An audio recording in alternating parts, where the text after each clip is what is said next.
नमस्कार दोस्तों, अगर आप यूपी टेट की तैयारी कर रहे हैं तो ईवीएस का जो पेपर है 30 नंबर का आता है, उसके जो पीवाईक्यू क्वेश्चन है और जो 4 ऑप्शन रहते हैं उन्हीं सब के शॉर्ट शॉर्ट नोट्स जो हमने तैयार कर लिए हैं और इसी की आज क्लास है। तो मैं दिखा दूं कि नोट्स कैसा रहने वाला है। इस पूरे पीवाईक्यू क्वेश्चन है, यहाँ पे देखिए कैसे कौन सा रोग होता है, पूरा इसमें पूछा हुआ है, बार बार पूछा हुआ है।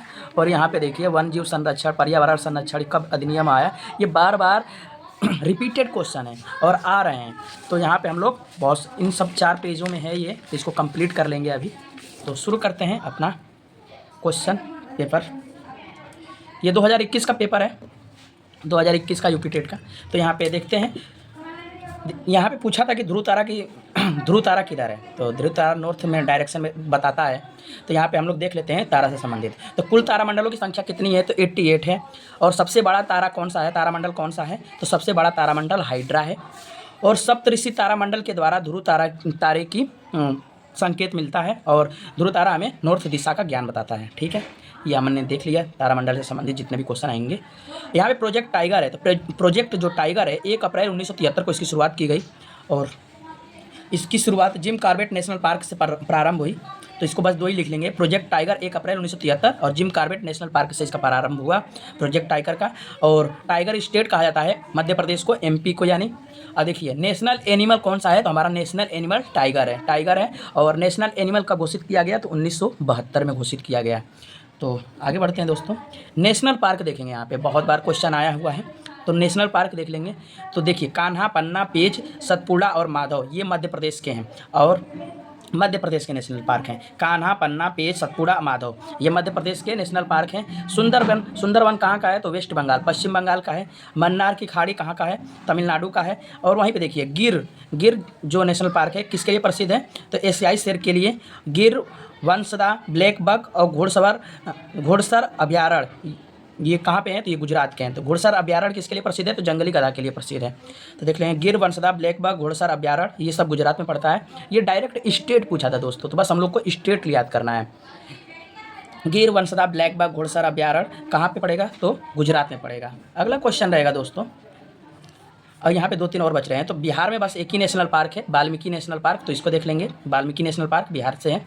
राजस्थान से देख लेंगे Keoladeo national park, Ranthambore national park, Sariska national park, Sariska national park. तो ये नेशनल पार्क से संबंधित कुछ फैक्ट्स है, इसको याद कर लेंगे आप। यहाँ पे मध्य प्रदेश, वेस्ट बंगाल, तमिलनाडु, गुजरात, बिहार, राजस्थान। अगला क्वेश्चन रहेगा दोस्तों, लखनऊ समझौता। लखनऊ समझौता कब हुआ, तो लखनऊ समझौता जो था 1916 में हुआ। और लखनऊ समझौते की जो अध्यक्षता करी थी, तो अंबिका चरण मजूमदार ने की थी। किसने करी थी, अंबिका चरण मजूमदार ने इसकी लखनऊ समझौते की अध्यक्षता की थी। और ये किसके किसके बीच में हुआ, तो इंडियन नेशनल कांग्रेस के बीच और मुस्लिम लीग के मध्य हुआ था ये समझौता 1916 में। ठीक है, अगला देखेंगे दोस्तों, सूरत विभाजन। सूरत विभाजन कब हुआ, तो सूरत विभाजन 1907 में हुआ। इसमें क्या हुआ था दोस्तों, तो इसमें नरम दल है और जो गरम दल है वे दोनों अलग हो गए थे। नरम दल और गरम दल अलग हो गए और 1916 में मिले थे, ये भी याद रखेंगे। तो 1907 में ये लोग अलग हुए थे। ठीक है, और यहाँ पे देखिए सूरत विभाजन जो है 1907 में हुआ था। इसकी अध्यक्षता किसने की थी, बार बार पूछा हुआ क्वेश्चन दोस्तों। इसकी अध्यक्षता रास बिहारी बोस ने की थी। किसने की थी, रास बिहारी बोस ने। देखिए अगला क्वेश्चन रहेगा, जो राष्ट्रीय गान है हमारा, जो राष्ट्रीय गान है कौन सा है, जन गण मन। ये है जो हमारा राष्ट्रीय गान, इसकी रचयिता कौन है, तो रविंद्रनाथ टैगोर हैं। और ये इसके रचयिता कौन है, रविंद्रनाथ टैगोर हैं। और इसकी जो जनगण मन है, इसकी जो भाषा है दोस्तों वे बांग्ला भाषा में लिखी है। और राष्ट्रगान जनगण मन को राष्ट्रगान घोषित कब किया गया, तो 24 जनवरी 1950 को, 24 जनवरी 1950 को इसको राष्ट्रगान घोषित किया गया। राष्ट्रगान घोषित किया गया। देखिए 27 दिसंबर 1911 को इंडियन नेशनल कांग्रेस के कलकत्ता अधिवेशन में इसको सबसे पहली बार गाया गया। और कलकत्ता अधिवेशन की अध्यक्षता किसने की थी, तो पंडित बिशन नारायण धर ने।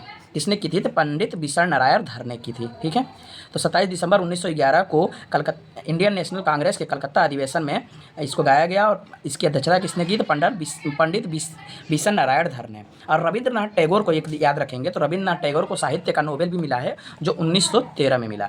ठीक है, अगला क्वेश्चन रहेगा, 10% ऊर्जा का नियम किसने दिया है, तो 10% ऊर्जा का नियम लिंडमैन ने दिया है। किसने दिया है, लिंडमैन ने दिया, 1942 में दिया दोस्तों।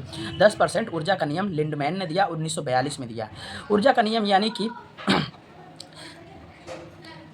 ऊर्जा का नियम यानी कि जैसे कि T1 है टायर 1 लेवल और दूसरे लेवल में जाने पर 10% ही ऊर्जा स्थानांतरित होती है। ऊर्जा क्या हो रही है यहाँ पे स्थानांतरित हो रही है। इसमें से इसमें 10% गया, यहाँ से यहाँ पे 10% गया और यहाँ से यहाँ पे 10% गया। समझ रहे हैं? यहाँ पे यानी ऊर्जा थी ज़्यादा और यहाँ पे प्रदूषक कम थे पहले लेवल पे। दूसरे लेवल पे भी ऊर्जा घट गई लेकिन प्रदूषकों की संख्या बढ़ गई। ठीक है, तो इसको याद रख लेंगे। ये देखिए दोस्तों, जो पहला है इसको प्रथम पोषण स्तर बोलते हैं, जहाँ पे उत्पादक रहेगा। ये उत्पादक है ना दोस्तों, पहला T1 लेवल तो प्रथम पोषण स्तर है और यहाँ पे द्वितीय पोषण स्तर है और ये तृतीय पोषण स्तर है, ये चतुर्थ पोषण स्तर है। लेकिन अगर पूछ दिया क्वेश्चन में कि उत्पादक तो जो पेड़ पौधे रहेंगे वे उत्पादक हैं और जो उनको खाएगा वे प्राथमिक उपभोक्ता रहेगा, फिर उसके बाद द्वितीय उपभोक्ता और तृतीय उपभोक्ता। तो इसको देख लेंगे कि प्रथम पोषण स्तर कैसे हो रहा है, द्वितीय पोषण स्तर क्या है, तृतीय पोषण स्तर, चतुर्थ पोषण स्तर। लेकिन वहीं पे बता दिया कि उत्पादक, प्राथमिक उपभोक्ता, द्वितीय उपभोक्ता और तृतीय उपभोक्ता ऐसे रहेंगे। ठीक है दोस्तों, आगे बढ़ते हैं दोस्तों। देखिए यहाँ पे क्वेश्चन है बायोटिक अबायोटिक किसे कहते हैं और अबायोटिक। बायोटिक में मतलब होता है जैविक, जिसमें जीवन पाया जाता है बायोटिक में, और अबायोटिक में अजैविक, जिसमें जीवन नहीं पाया जाता है। तो जिसमें जीवन पाया जाता है वे कौन कौन से हैं? तो जीव जंतु में जीवन पाया जाता है, वृक्ष में पाया जाता है, अपघटक में जीवन पाया जाता है, कवक, शैवाल, जीवाणु हैं, इनमें पाए जाते हैं।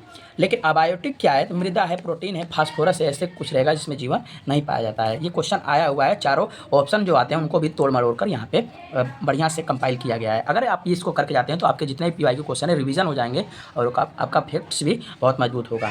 देखिए ग्रीन पीस इंटरनेशनल क्या है? तो एक संस्थान है, पर्यावरण से संबंधित संस्थान है और उसकी स्थापना कब की गई थी? तो उसकी स्थापना 1971 में की गई थी। ग्रीन पीस इंटरनेशनल की स्थापना 1971 में की गई थी और इसका हेडक्वार्टर है तो एम्स्टर्डम है, एम्स्टर्डम नीदरलैंड में। ग्रीन पीस इंटरनेशनल का हेडक्वार्टर कहाँ है? एम्स्टर्डम नीदरलैंड में है। ठीक है, एक और ऐसे ही पर्यावरण से संबंधित संस्थान है UNEP। इसका फुल फॉर्म भी आपको याद करना पड़ेगा दोस्तों। तो UNEP की स्थापना कब हुई थी? तो UNEP की स्थापना 1972 में हुई है। अब ग्रीन पीस इंटरनेशनल की 1971 में। UNEP की स्थापना 1972 में, ये भी पर्यावरण से संबंधित है और इसका हेडक्वार्टर है केन्या, नैरोबी। केन्या कहाँ पड़ता है? अफ्रीका महाद्वीप पर पड़ता है। तो पर्यावरण से संबंधित है, हेडक्वार्टर है केन्या, नैरोबी। ठीक है, देखिए IUCN क्या है? तो IUCN एक संस्थान है और इसकी स्थापना 1948 में की गई थी और इसका हेडक्वार्टर है जो ग्लैड, स्विट्ज़रलैंड में है। ग्लैड, स्विट्ज़रलैंड में कहाँ पे है? ग्लैड, स्विट्ज़रलैंड में। और ये क्या करती है? रेड डेटा बुक जारी करती है, लुप्तप्राय जंतुओं की सूची जारी करती है दोस्तों। आगे देखते हैं दोस्तों। देखिए अगला क्वेश्चन रहेगा, जल में पारा, जल है अगर उसमें पारा की अधिकता हो जाती है तो कौन सा रोग होता है? तो जल में अगर पारा की अधिकता होगी तो मिनीमाटा रोग होगा। कौन सा रोग होगा? मिनीमाटा रोग होगा। ठीक है, जल में अगर नाइट्रेट की अधिकता हो जाएगी तो ब्लूबेरी सिंड्रोम होगा। कौन सा रोग होगा? Blueberry syndrome. जल में नाइट्रेट की अधिकता से ब्लूबेरी सिंड्रोम होगा। और देखिए जल में कैंडियम की अधिकता से क्या होगा? इटाई रोग होगा। तो बार बार क्वेश्चन पूछा हुआ है, इटाई रोग होगा। कैंडियम की अगर बढ़ेगा जल में तो इटाई रोग होगा और जल में आर्सेनिक की अधिकता हो जाएगी तो ब्लैकफुट रोग होगा। और आर्सेनिक की अधिकता कहाँ सबसे अधिक पाई जाती है? क्योंकि जूट ऊट से संबंधित वहाँ पे कारखाने लगाए गए हैं तो वेस्ट बंगाल यानी पश्चिम बंगाल में ये ज़्यादा होता है आर्सेनिक की अधिकता, तो वहाँ पे ये बीमारी ज़्यादा देखने को मिलती है। तो जल में अगर पारा अधिक हो रहा है तो मिनीमाटा रोग, जल में नाइट्रेट अधिक हो रहा है तो ब्लूबेरी सिंड्रोम, जल में कैंडियम की अधिकता हो रही है तो इटाई और जल में आर्सेनिक अधिक हो रहा है तो ब्लैक फुट रोग हो रहा है। अगला क्वेश्चन देखेंगे दोस्तों, रेन शेडो रीजन क्या है? रेन शेडो रीजन जहाँ पे वर्षा नहीं होती है तो उसको क्या बोलेंगे? Rain shadow reason. तो ये कहाँ पे पाया जाता है? तो देखिए राजस्थान का जो अरावली के पश्चिम का इलाका है रेन शेडो अरावली के पूरब में जो स्थित है, यानी कि अरावली पड़ेगी राजस्थान में, उसके पूरब इस साइड में, तो उधर बारिश नहीं होता है तो रेन शेडो रीजन कहलाता है। वहाँ पे बारिश नहीं होती है। दक्कन का पठार में भी पश्चिमी घाट की वजह से और यहाँ पे भी दक्कन के पठार में भी वर्षा नहीं होती है और जो लेह लद्दाख है हिमालय के कारण यहाँ पे भी वर्षा नहीं होती है। अगर पूछ दे सबसे कम वर्षा कहाँ होती है तो लेह में होती है। सबसे कम पूछ देगा तो लेह में, उसके बाद वो मारेंगे राजस्थान, उसके बाद दक्कन का पठार। ठीक है दोस्तों, अगला क्वेश्चन रहेगा वेरी इंपॉर्टेंट है ये दोस्तों, वेरी इंपॉर्टेंट। डायरेक्ट फैक्ट्स पूछता है। देखिए वन्य जीव सुरक्षा अधिनियम कब पारित किया गया? तो वन्य जीव है, इसमें दो चीज़ लिखा है, वन्य और जीव सुरक्षा अधिनियम कब पारित हुआ? 1972 में। वन्य जीव सुरक्षा अधिनियम कब पारित हुआ? 1972 में। देखिए, वन्य जीव सप्ताह मनाया जाता है 2 अक्टूबर से 8 अक्टूबर तक। वन्य जीव सप्ताह कब मनाया जाता है? 2 अक्टूबर से 8 अक्टूबर तक। 2 अक्टूबर से 8 अक्टूबर तक। अगला क्वेश्चन रहेगा, वन्य जीव दिवस कब मनाया जाता है? तो 3 मार्च को मनाया जाता है। Very very important. वन्य जीव दिवस कब मनाया जाता है? तो 3 मार्च को मनाया जाता है। अगला क्वेश्चन रहेगा दोस्तों, पर्यावरण संरक्षण अधिनियम। पर्यावरण संरक्षण अधिनियम कब पारित किया गया? पर्यावरण संरक्षण अधिनियम 1986 को पारित किया गया। पर्यावरण संरक्षण अधिनियम 1986 को, वन्य जीव सुरक्षा अधिनियम 1972 को। देखिए, वन संरक्षण अधिनियम 1980 को, यहाँ पे वन्य जीव था, यहाँ पे वन संरक्षण अधिनियम 1980 को। तो यही थोड़े से कंफ्यूजिंग हैं, तो इसी को आप बार बार रिवीजन करेंगे। वन्य जीव सुरक्षा अधिनियम 1972, पर्यावरण संरक्षण अधिनियम 1986, वन संरक्षण अधिनियम 1980। देखिए, कुछ संविधान से फैक्ट्स लिए गए हैं, ये पूछा हुआ है, सिंपल है, लेकिन रिवीजन करते चलिए। मौलिक अधिकार कहाँ से लिया गया है? तो मौलिक अधिकार यूएसए से लिया गया है। मौलिक कर्तव्य कहाँ से लिया गया है? तो यूएसएसआर से लिया गया है। अब मौलिक कर्तव्यों से मौलिक कर्तव्य हो गया, मौलिक अधिकारों से क्वेश्चन आते रहते हैं, तो इसको याद कर लेंगे। तो यहाँ पे देखिए, सर्वाधिक जैव विविधता कहाँ पाई जाती है? तो सर्वाधिक जैव विविधता का अर्थ है कि जहाँ ज़्यादा प्रजातियाँ पाई जाती हैं, जहाँ पर ज़्यादा प्रजातियाँ पाई जाती हैं। तो सर्वाधिक जैव विविधता कहाँ पाई जाएगी? तो वन जो सदाबहार वन है, और इक्वेटर पर सबसे ज़्यादा विविधता पाई जाएगी, क्योंकि यहाँ पे उष्ण एरिया में आता है और यहाँ पे बारिश ज़्यादा होती है और यहाँ पे पेड़ों की संख्या ज़्यादा है, तो इसलिए यहाँ पे जैव विविधता ज़्यादा पाई जाएगी। और पश्चिमी घाट में जैव विविधता के लिए प्रसिद्ध है, और यहाँ की नील घाटी, और केरल में शांत घाटी है। तो यही पूछा था कि शांत, सबसे ऑप्शन में दिया था, कुछ ऑप्शन दिए थे और शांत घाटी उसमें दिया था, तो इसमें शांत घाटी ऑप्शन में हमारा सही था। और यहाँ पे तो सभी मैंने लिखा है कि जो विविधता में कितने कितने आते हैं, तो सदाबहार वन आते हैं, इक्वेटर पे जो एरिया आती है, पश्चिमी घाट आता है, पश्चिमी घाट में नीलगिरी आता है, और यहाँ पे शांत घाटी केरल में ये भी आता है जैव विविधता में। देखिए, LPG, liquid petroleum gas, liquefied petroleum gas, ये यानी कि इसमें ब्यूटेन और प्रोपेन शामिल होते हैं, और ब्यूटेन और प्रोपेन शामिल होते हैं, नीला रंग देती है, नीला रंग में जलती है, और ये रसोई गैस है, और ये उष्मीयमान अधिक रहता है, उष्मीयमान इसका अधिक रहता है, इसलिए जल्दी से किसी चीज़ को हीट कर सकती है, और इसी से हम लोग खाना बनाते हैं एलपीजी के द्वारा। एलपीजी सिलेंडर है, और इसमें प्रदूषक जो जब खाना बनता है तो कौन सा प्रदूषक निकलते हैं? तो NO निकलता है, CO निकलता है, CO2 निकलता है। तो पहला पेज हमने समाप्त कर लिया है, इसके पीछे और भी हमारे क्वेश्चन है, तो उसको देखते हैं दोस्तों। देखिए, मीथेन जो है, मीथेन कहाँ मिलती है? तो मीथेन देखिए, मीथेन दलदली क्षेत्र में मिलती है, दलदली क्षेत्र में, और ये CNG में होता है। कहाँ पे? CNG में, यानी कि जो गाड़ियाँ चलती हैं उसमें ईंधन के रूप में इसका प्रयोग होता है।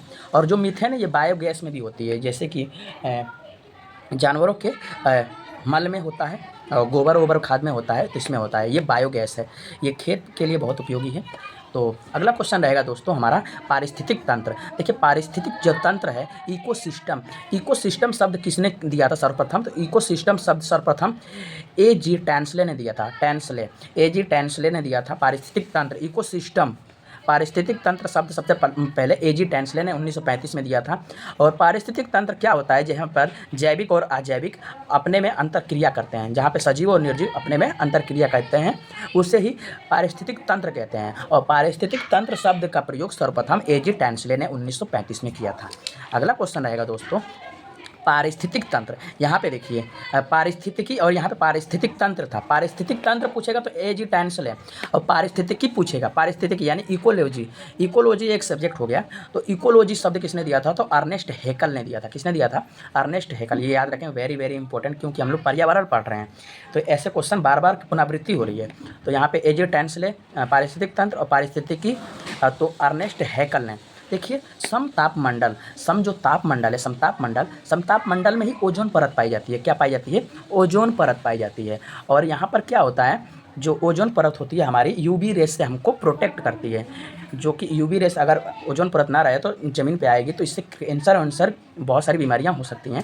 और ओजोन परत है, यही इसको रोकती है। देखिए, समताप मंडल में और क्या होता है? तो समताप मंडल में वायुयान उड़ते हैं, यानी कि वहाँ पे जो वायु है स्थिर पाई जाती है और हलचल की दिशा नहीं रहती है। तो जो पायलट लोग हैं वहीं पर वायुयान को उड़ाना पसंद करते हैं। ठीक है, तो ये कुछ रहा। अगला देखिए क्वेश्चन, मध्यमंडल। मध्यमंडल में क्या होता है, तो यहाँ पे उल्का पिंड देखें तो उल्का पिंड जो बहुत तेज जाते हैं, तो वहाँ पे उल्का पिंड कहाँ पे दिखेंगे आपको, तो मध्यमंडल में। और यहाँ पे क्या रहता है, जो ये परत है यहाँ की, ये मध्यमंडल है, जो ठंडी परत है।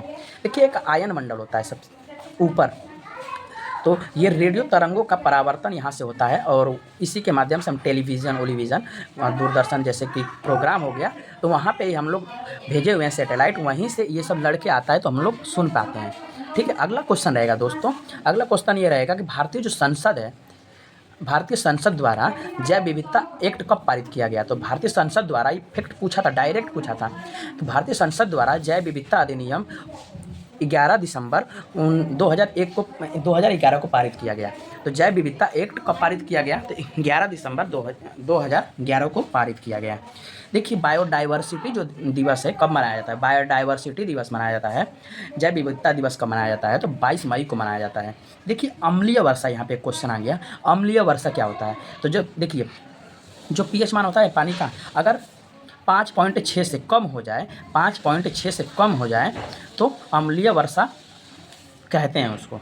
देखिए अम्लीय वर्षा किसको कहते हैं, तो मार्बल या स्टोन कैंसर भी इसे कहते हैं। अम्लीय वर्षा क्या कहते हैं, मार्बल या स्टोन कैंसर। अम्लीय वर्षा कैसे होती है दोस्तों, जो SO2 गैस है ये पानी के साथ अभिक्रिया करके H2SO4 बनाती है, और जो NO गैस है और ये पानी के साथ अभिक्रिया करके HNO4 बनाती है, और यही दोनों अम्लीय वर्षा के कारण हैं, H2SO4 और HNO4। इसमें प्रबल अम्ल पाया जाता है। इसी की वजह से जो ताजमहल है दोस्तों, ताजमहल पीला पड़ रहा है, क्योंकि ये गैसें H2SO4 वहाँ पे ज़्यादा हो जाती है, और बारिश होने की वजह से जो ताजमहल का रंग है वो पीला पड़ रहा है। ठीक है, अगला क्वेश्चन रहेगा दोस्तों, WWF की फुल फॉर्म पूछा था दोस्तों। तो WWF की फुल फॉर्म क्या होगी, तो वर्ल्ड लाइफ फंड। तो ये क्या है, प्रकृति का संरक्षण करना एक संस्थान है जो प्रकृति का संरक्षण करने के बारे में बताती है, और इसका गठन हुआ था 1961 में, और इसका हेडक्वार्टर है जो ग्लैंड स्विट्ज़रलैंड में है, और जिसको WWF का जो प्रतीक चिन्ह है इसको लाल पांडा है, जॉइंट पांडा इसको बोलते हैं। देखिए फूलों की घाटी कहाँ पे मिलेगी आपको, तो फूलों की घाटी आपको मिलेगी उत्तराखंड में। फूलों की घाटी कहाँ पे मिलेगी, उत्तराखंड में। और उत्तराखंड में नेशनल पार्क कौन कौन से हैं देख लेते हैं यहाँ पर। तो Ramganga national park, Rajaji national park, Gangotri national park और नंदा देवी नेशनल पार्क। उत्तराखंड में कौन कौन से नेशनल पार्क हैं, तो Ramganga national park, Rajaji national park, Gangotri national park, Nanda Devi national park. अगला क्वेश्चन आएगा दोस्तों, भारत में मुख्य रूप से प्रदूषक मापक एजेंसी कौन सी है। भारत में मुख्य रूप से प्रदूषक मापक जो प्रदूषण का मापन करती है, तो कौन सी एजेंसी है, तो केंद्रीय प्रदूषण नियंत्रण बोर्ड है। केंद्रीय प्रदूषण नियंत्रण बोर्ड, ये क्वेश्चन आए हुए हैं दोस्तों। अगला क्वेश्चन आएगा, देखिए यहाँ पर, देखिए जल प्रदूषण निवारण या नियंत्रण अधिनियम कब पारित किया गया। तो जल प्रदूषण निवारण या नियंत्रण अधिनियम 1974 में पारित किया गया। तो जल प्रदूषण निवारण नियंत्रण अधिनियम 1974 में पारित किया गया। देखिए कोटोपैक्सी जो ज्वालामुखी है, कोटोपैक्सी ज्वालामुखी कहाँ पर पड़ेगा, तो कोटोपैक्सी ज्वालामुखी इक्वाडोर में, और जो एंडीज पर्वत श्रृंखला है उसी में मिलता है। इक्वाडोर देश है, और इक्वाडोर देश में ही कोटोपैक्सी ज्वालामुखी देखने को मिलता है। देखिए भूमध्य सागर का आपने सुना होगा ना, तो भूमध्य सागर है, भूमध्य सागर में एक सिसिली द्वीप रहता है, और सिसिली द्वीप पर ही माउंट एटना ज्वालामुखी पाया जाता है। सिसिली द्वीप पर ही क्या पाया जाता है, माउंट एटना ज्वालामुखी, और ये जर्मनी में है। तो पूछा था कि माउंट एटली ज्वालामुखी कहाँ पर पड़ता है, तो जर्मनी में पड़ता है। और ये भूमध्य सागर में सिसिली नाम का एक द्वीप है, जैसे हम लोग के अंडमान निकोबार द्वीप हैं बंगाल की खाड़ी में, ऐसे ही भूमध्य सागर में सिसिली नामक एक द्वीप है, उसी पर माउंट एटना ज्वालामुखी पाया जाता है। देखिए स्ट्रोम्बोली ज्वालामुखी क्या है, तो ये जैसे ये सिसिली पर था तो ये लिपारी द्वीप पर है। तो स्ट्रोम्बोली जो ज्वालामुखी है ये भी कहाँ पे, ये भी भूमध्य सागर में है। तो ये लेकिन लिपारी द्वीप पर है, किसमें है, लिपारी द्वीप पर। और स्ट्रोम्बोली ज्वालामुखी को भूमध्य सागर का लाइट हाउस कहा जाता है। भूमध्य सागर का क्या कहा जाता है, लाइट हाउस। भूमध्य सागर स्ट्रोम्बोली ज्वालामुखी को लिपारी द्वीप पर पड़ता है, और इसको भूमध्य सागर का लाइट हाउस कहा जाता है।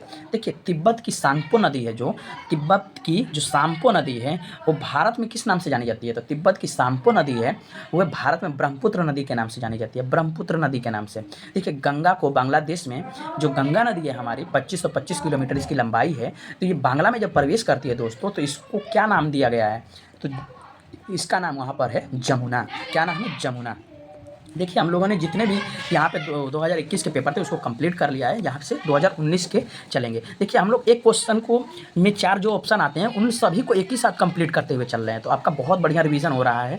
और देखिए कितना कम समय में हो गया, तो इसको बार बार रिवीजन करना है दोस्तों। इसको 2x पे लगा लीजिए, समझ में आ रहा है तो। अगर फास्ट बोला हो तो 1.5x पे कर लीजिए और बहुत ही अच्छी तरह से रिवीजन करिए, नोट्स मत बनाइए, बार बार इसको देखिए। देखिए भारत की पहली ट्रेन चली, तो भारत की पहली ट्रेन कब चली? 1953 में चली। कब चली थी? 1953 में। और कहाँ से कहाँ तक चली थी? तो मुंबई से थाड़े के बीच में चली थी। इसमें पूछा था दोस्तों क्वेश्चन में कि जो पहली ट्रेन है कहाँ से कहाँ चली थी। तो अब तो ये क्वेश्चन बहुत आसान हो गया है। अब हो सकता है पूछ दे किसके शासनकाल में चली थी, तो डलहौजी के समय में चली थी ये।